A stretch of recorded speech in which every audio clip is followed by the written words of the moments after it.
وہ عطا کیا ہے، وہ عنایت کیا ہے، اس کا بیان اللہ نے اگلے حصے میں اس آیت کے فرمایا کتب علیکم الصیام، کہ اے ایمان والو تم پر رمضان کے روزے فرض کیے گئے،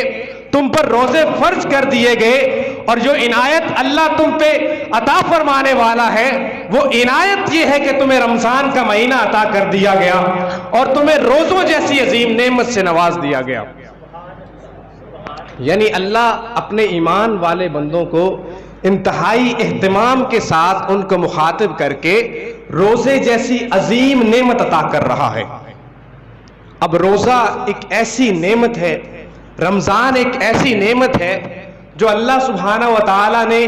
ایمان والوں کو عطا کی ہے۔ اور اللہ جب بھی کوئی نعمت کرتا ہے، بعض اوقات ایسا ہوتا ہے کہ اللہ کی نعمت کسی خاص وقت کے لیے ہوتی ہے، کسی خاص زمانے کے لیے ہوتی ہے، بعض اوقات وہ نعمت صرف ایک وقت کے لیے ہوتی ہے یا صرف ایک بار ہوتی ہے۔ ایسی بہت سی اور بے شمار نعمتیں ہیں جن کو ہم دیکھ سکتے ہیں کہ وہ صرف ایک بار کسی انسان پہ ہوئی یا کسی ایک خاص وقت کے لیے انسان پہ ہوئی، لیکن رمضان ایسی باکمال نعمت ہے، روزے ایسی باکمال نعمت ہے کہ اللہ نے ایمان والوں کے لیے ایک خاص مہینے میں فرض کیے، ایک وقت مقررہ میں اللہ نے یہ روزے فرض کیے اور ساتھ پھر ہر سال فرض کیے۔ یعنی یہ نعمت صرف ایک بار نہیں ملتی بلکہ ہر سال ایمان والوں کی زندگی میں رمضان کا مہینہ آتا ہے تو ان کے پاس اللہ کی یہ نعمت آتی ہے۔ اور پھر اس نعمت کا ایک کمال یہ بھی ہے کہ اس نعمت کے اندر اور بہت سی نعمتیں شامل ہیں، فقط روزہ ہی نہیں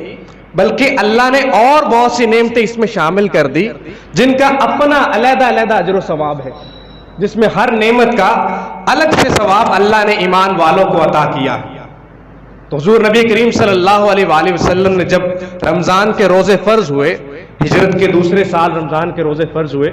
تو حضور نبی کریم صلی اللہ علیہ وآلہ وسلم نے شعبان کے آخری ایام میں صحابہ کو جمع کیا اور ایک صحابہ کے عظیم الشان اجتماع سے حضور نے انتہائی فصیح و بلیغ اور جامع خطاب فرمایا،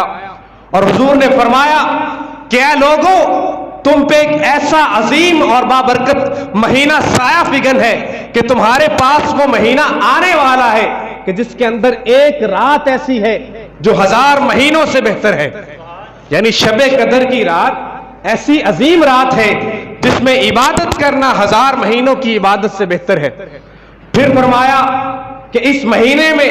تم کوئی بھی نیکی کرو، کوئی نفل ادا کرو تو اس کا ثواب باقی مہینوں میں فرضوں کے برابر اللہ اس کا اجر و ثواب عطا کرے گا۔ اور پھر ساتھ فرمایا کہ اے ایمان والو اگر تم اس مہینے میں ایک فرض ادا کرتے ہو تو غیر رمضان باقی مہینوں میں وہ 70 فرضوں کے برابر ہے۔ یعنی ایک نفل پڑھنا، ایک نفل نیکی کرنا وہ فرض کے برابر ہے، اور ایک فرض ادا کرنا یہ 70 فرائض ادا کرنے کے برابر ہو جاتا ہے۔ پھر اسی طرح آقا صلی اللہ علیہ وآلہ وسلم نے اس مہینے کی مزید برکتیں بیان کرتے ہوئے فرمایا، اس مہینے کی مزید نعمتیں بیان کرتے ہوئے فرمایا کہ اس مہینے میں تم اگر کسی ایک بندے کو روزہ افطار کروا دو تو اللہ تمہیں اس روزہ دار کے برابر ثواب عطا کرے گا، اور یہ عمل تمہارے گناہوں کی مغفرت بنے گا اور تمہارے لیے جہنم سے آزادی کا باعث بنے گا۔ تو دیکھیے کہ یہ کس قدر عظمتوں والا مہینہ ہے، کس قدر نعمتوں والا مہینہ ہے کہ اللہ صرف روزے کی نعمت ہی نہیں عطا کر رہا اور بہت سی نعمتیں عطا کر رہا ہے۔ اور حبیب خدا صلی اللہ علیہ وآلہ وسلم نے اس خطبہ میں مزید ارشاد فرمایا کہ اس مہینے میں ایمان والوں کا رزق جو ہے وہ فراخ کر دیا جاتا ہے، ان کے رزق میں اضافہ کر دیا جاتا ہے۔ آپ دیکھتے ہیں کہ کس قدر لوگ جو ہے وہ صدقہ و خیرات کرتے ہیں لیکن ان کا مال مزید بڑھتا ہے، باقی مہینوں میں اتنا صدقہ و خیرات لوگ نہیں کرتے، افطار کے اور سحر کے انتظامات کیے جاتے ہیں۔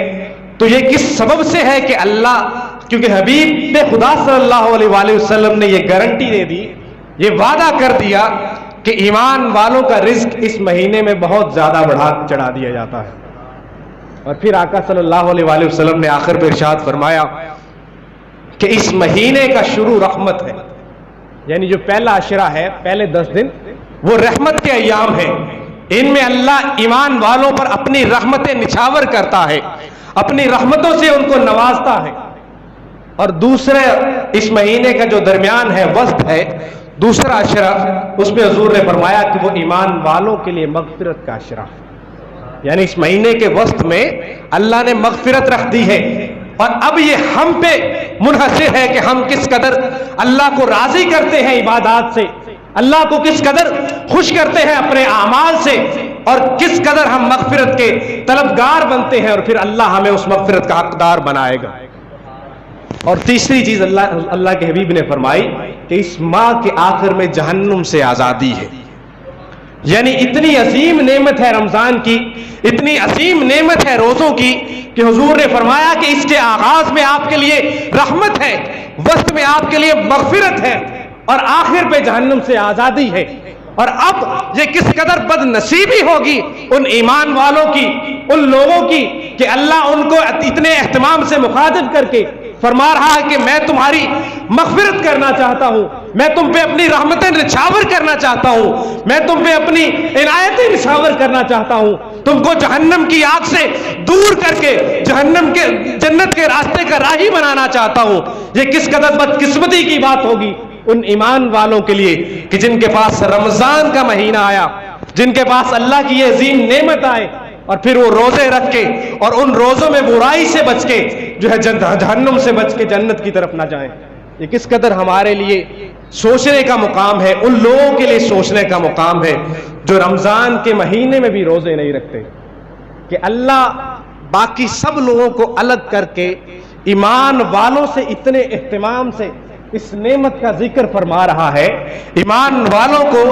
اتنی تاکید سے اس نعمت کے عطا کرنے کا جو ہے وہ حکم فرما رہا ہے، ان کو عطا کر رہا ہے۔ تو بدقسمتی ہے ان لوگوں کے لیے جو رحمان کے اس قدر بڑے فضل کو بھی حاصل نہیں کرتے، بلکہ دور جاتے ہیں، اور اس رمضان کے مہینے کا کما حقہ جو قدر نہیں کرتے، رمضان کے روزے نہیں رکھتے، اور رمضان میں بھی برائیوں کے ارتکاب سے باز نہیں آتے۔